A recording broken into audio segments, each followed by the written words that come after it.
አስመራ ዘጨባቶ ቀለሙ ጥሩ ነው። እስቲ ላንሳው።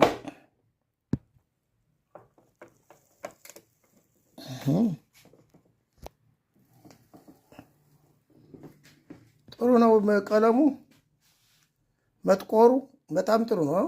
መቅመሱን አልቀመስኩትም። ምን ላድርገው? ቀረብ ራቅ አድርጌ ያው አሁን የሚደቁሰው ነው። ያነኛው ጨው ጥሩ ነው፣ ግን ሸርባውን በዛ አድርጌበት አሁን ቅመሙን ነጭ ሽንኩርት ጨምሬ ቆልቼ ጨመርኩበት። ይኸው እንዲህ ብሎ ጠቆረ። መጥቆሩ ጥሩ ነው። አስመራ እስቲ ልቅመሰው።